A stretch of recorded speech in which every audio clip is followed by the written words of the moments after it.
Assalamualaikum warahmatullahi wabarakatuh. Alhamdulillah hari ini saya berdiskusi lagi dengan seorang pasien yang sembuh dan ini nggak main-main ya.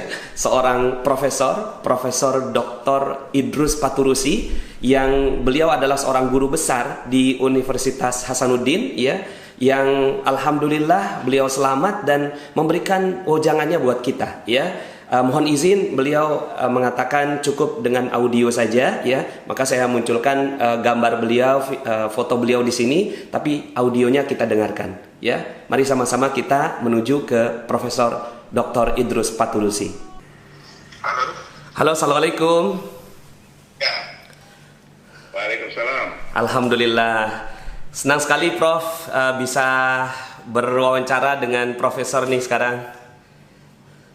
Silakan ya. Alhamdulillah. Hari ini saya berdiskusi dengan Profesor. Kabarnya baru saja sembuh dari COVID-19 ya, Prof? Alhamdulillah, iya. Allah, ya. Boleh nggak, Prof, diceritakan kepada kita dan apa inspirasi yang bisa kita dapatkan dari kejadian yang Allah berikan ujiannya kepada Prof? Ya, jadi saya kira semuanya udah tahu mengenai COVID-19 ya. Yeah. Ini wabah yang betul-betul sudah sangat sudah menyerang seluruh dunia lah. Allah. Yang disebut sebagai pandemi. Yeah. Nah, ini kan kita juga sekarang bagaimana melawan agar supaya Indonesia ya paling tidaklah jangan terlalu banyak korban yang berjatuhan. Yeah. Jadi virus corona ini sebetulnya kalau mau pribadi saya bagaimana, awalnya saya tidak tahu bahwa saya itu sudah mengidap atau terpapar virus ya. Nah, saya hanya melakukan pemeriksaan. Kenapa melakukan pemeriksaan? Karena sebetulnya itu diawali dengan kegelisahan saya bahwa jumlah kasus di Makassar itu kok ada 2 pasien yang belum ada kabarnya karena kita kirim ke Jakarta untuk hasil swabnya, PCR-nya. Malah yang satu itu meninggal, datang hasilnya setelah 4 hari meninggal. Allah. Nah ini kan kalau seperti ini, ya bagaimana? Jadi akhirnya saya dengan teman-teman, saya katakan laboratorium kita harus dimanfaatkan segera. Nah akhirnya pada waktu itu sudah kita tetapkan, setelah saya lakukan peninjauan bersama yang lain, kita tetapkan bahwa hari Senin harus kita mulai jalan. Tapi karena masalah listrik akhirnya spesimennya rusak, dibuatlah hari Selasa. Nah, hari Selasa itu saya bersama istri memeriksa. Ironisnya, rupanya saya orang yang pertama terdiagnosa positif menggunakan alat itu. Allah. Ya, jadi ya terus terang sebagai dokter kan saya tahu bagaimana perjalanan penyakit itu. Ya terus terang saya cukup goyah ya. Tetapi setelah beberapa waktu bermenung, saya sampaikan kepada istri saya harus diisolasi. Iya. Kemudian harus diumumkan bahwa saya positif corona. Allah. Nah itu kenapa, agar supaya orang lain yang merasa pernah kontak sama saya itu juga melakukan pemeriksaan. Iya. Dan ini salah satu jalan untuk kita memutuskan mata rantai penyebaran daripada virus ini. Allah. Ya kira-kira begitu awalnya ya. Masya Allah. Jadi Prof sekarang ini bekerja di rumah sakit apa, Prof? Ya saya kan di rumah sakit Unhas ya. Iya. Kemudian di rumah sakit Wahidin. Ya kemudian ya nggak banyak lagi sih karena kita kan tidak boleh banyak tempat praktek ya. Allah. Jadi saya cuman ya mendidik karena kita punya center pendidikan bedah. Allah. Bedah tulang, jadi saya sebagai guru besar ya itu selalu atau tetap bekerja di rumah sakit pendidikan. Iya. Kemudian apa yang bisa dibagikan Prof ke pemirsa ini, Prof?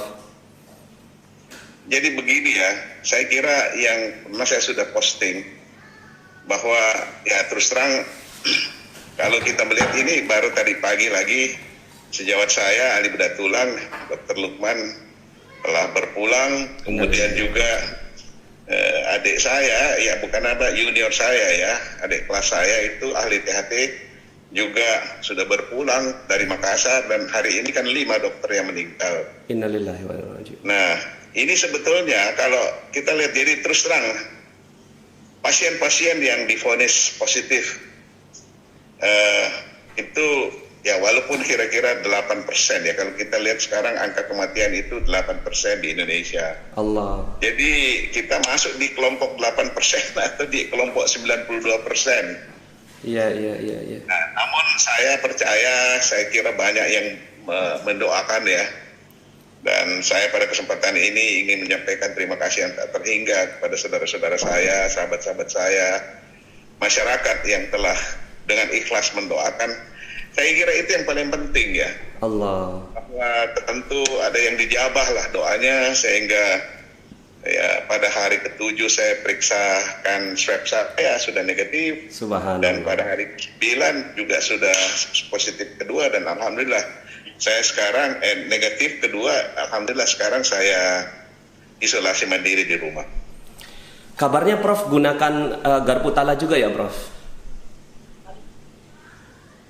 Ya itulah saya dengan istri saya, karena saya juga bersyukur ya. Ini sebetulnya hal yang waktu saya masuk itu saya kasih tahu istri saya janganlah masuk karena ini kan berbahaya. Iya. Di tempat-tempat itu kan banyak sekali virus ya. Iya. Sedangkan saya itu cuma berjabat tangan dengan sahabat itu sudah terpapar. Iya. Apalagi kalau dia masuk di sarangnya situ. Iya. Tapi istri saya itu berkeras untuk tetap ikut. Dan saya kira ada satu hal sebetulnya untuk meningkatkan daya tahan tubuh, imunitas, itu kita tidak boleh stres. Yeah. Nah, dengan ikutnya istri saya menemani saya, jadi stres itu berkurang ya. Dan ini salah satu juga barangkali. Dan kemudian disampaikan tadi, ya Gaptala itu, yaitu beliau selalu kalau di waktu luang itu memberikan petunjuk untuk kita bersama-sama lah bagaimana agar supaya semuanya bisa berjalan. Jadi tentu upaya manusia, obat-obatan, kemudian tentu doa dan lain sebagainya itu yang sangat-sangat menentukan. Alhamdulillah. Boleh tahu nggak Prof, waktu garpu tala itu dapatkan surat dan ayat berapa Prof? Ini di ayat Al-Maidah ya. Al-Maidah ya. Juz 6 ayat 32. Ayat 32. Iya. Ya. Subhanallah, apa yang dirasakan sama keluarga Prof setelah Iya, jadi begini ya, saya itu coba bayangkan. Itu saya kira semua dirasakan orang yang divonis positif ya. Iya.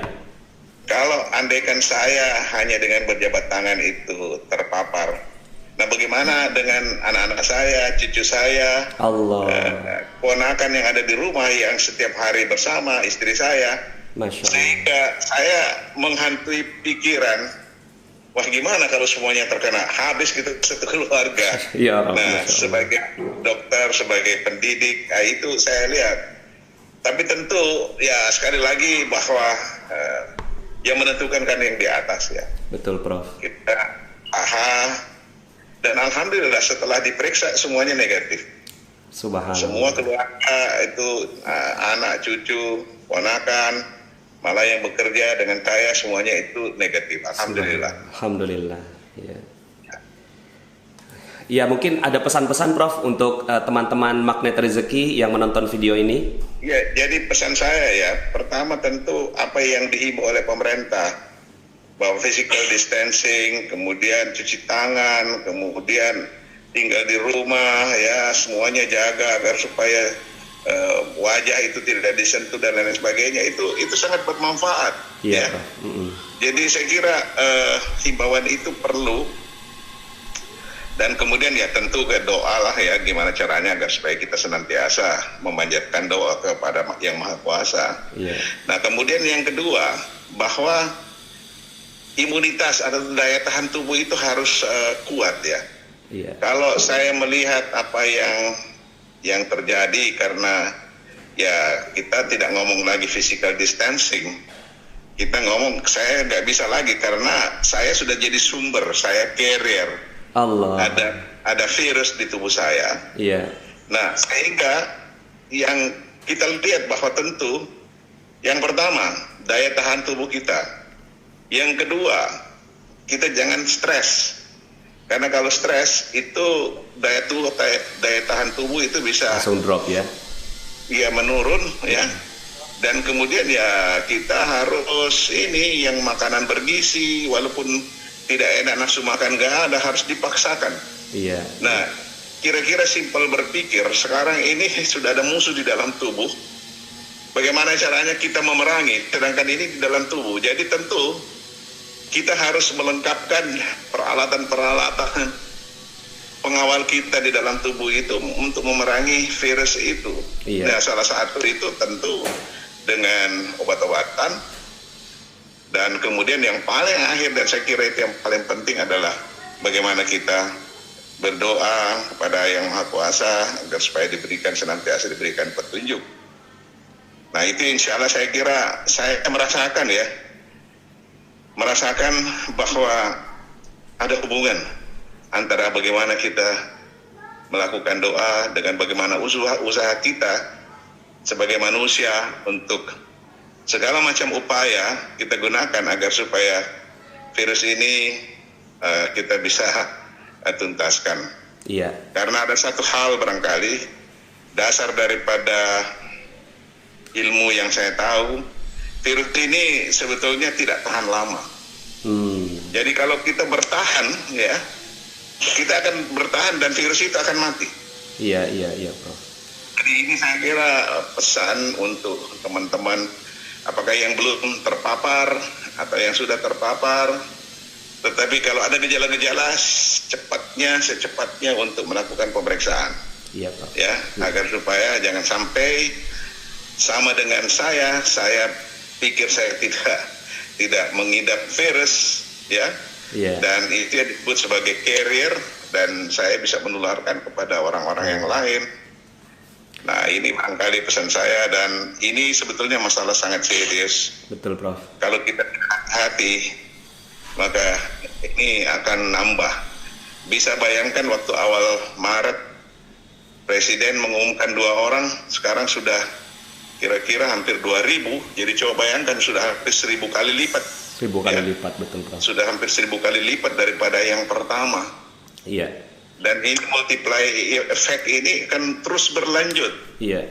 Kalau ada 1 itu bisa 4, bisa 5, terus dan seperti itu. Iya. Ini masalah sangat serius. Jadi kalau dianjurkan oleh pemerintah jangan keluar rumah, physical distancing dan lain sebagainya, tolong diikutilah. Dituruti ya. Karena ini kita tidak bisa memutuskan mata rantai ini kalau kita tidak bersama, kalau tidak ada kesadaran. Iya. Ya. Jadi mudah-mudahan lah, saya kira insya Allah. Saya mau tanya, Prof, karena saya sekarang lagi mengajak teman-teman semuanya, terutama teman-teman Magnet Rezeki itu untuk melakukan garpu tala semuanya, supaya semuanya pada kuat. Apa pandangan Prof? Karena ada orang yang mengatakan ya udah nggak berguna lah itu Al-Quran gitu ya, orang dokter aja nggak bisa menyembuhkan gitu ya. Nah, bagaimana pandangan Prof? Karena sekarang saya lagi dorong semua orang untuk melakukan garpu tala, dizikirkan ayatnya, ditiup di air, diminum. Ya mungkin Prof bisa kasih pandangan. Jadi begini, kalau kita sebagai umat yang beragama ya, ada hal-hal yang sebetulnya kalau secara pikiran manusia mungkin nggak ketemu ya. Tetapi ada satu hal barangkali rahasia Tuhan yang harusnya ya whatever lah. Ya saya kira setiap sholat itu panjang sekali dan lain sebagainya. Dan nggak mungkin kalau saya kira kita umat beragama, kalau kita memohon ya dengan ikhlas, saya kira insya Allah dijabah lah itu doa kita. Nah, sistem garpu tala ini saya kira Bagus sekali, ya kenapa tidak? Ditularkan aja, saya kira untuk disampaikan kepada yang lain. Allah. Bahwa manfaatnya itu adalah insya Allah. Subhanallah. Ya, asal kita ikuti dan kita lakukan dengan ikhlas, saya kira itu punya manfaat Subhanallah. yang luar biasa. Baik, terima kasih Prof atas baik. doakan kami Prof di sini juga di Depok ini juga. Jaga kesehatan ya, siap Prof ya, terima kasih banyak ya. Salam hormat, takzim ya pada keluarga semua Prof. Insya Allah. Baik. Saya juga dari Parepare Prof. Baik. Terima kasih. Ya. Assalamualaikum warahmatullahi wabarakatuh. Waalaikumsalam warahmatullahi.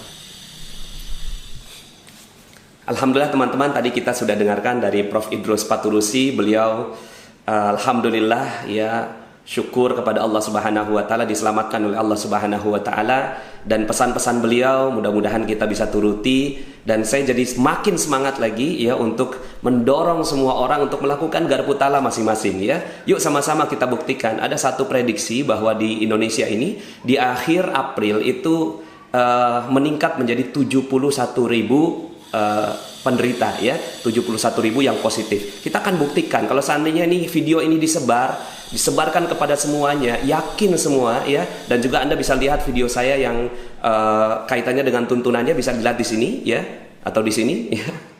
Silahkan nanti dilihat ya. Dan itu sudah alhamdulillah Prof ya, sebagai seorang guru besar ya, yang beliau akhirnya mengakui juga bahwa ada Allah Subhanahu wa taala di balik segala sesuatu, dan insya Allah garpu tala kalau dilakukan dengan ikhlas akan menjadi bantuan ya. Dan kita tidak mengatakan bahwa garpu tala ini segala-galanya, tidak. Semua upaya kita lakukan ya, physical distancing, social distancing ya, kemudian cuci tangan ya, kemudian juga menjaga muka ya, menjaga dari hal-hal yang tidak baik ya, meningkatkan imunitas, semua kita gunakan. Kenapa enggak garpu tala kita gunakan juga ya? Kemudian gunakan masker, semua kita gunakan. Bukan mengatakan bahwa yang lain itu nggak bagus, tapi ayo sama-sama kita lakukan dengan garpu tala ini. Ada satu profesor, guru besar ya, beliau selamat ya, Allah Subhanahu wa taala menyelamatkan beliau, padahal 5 ya dokter meninggal dunia ya.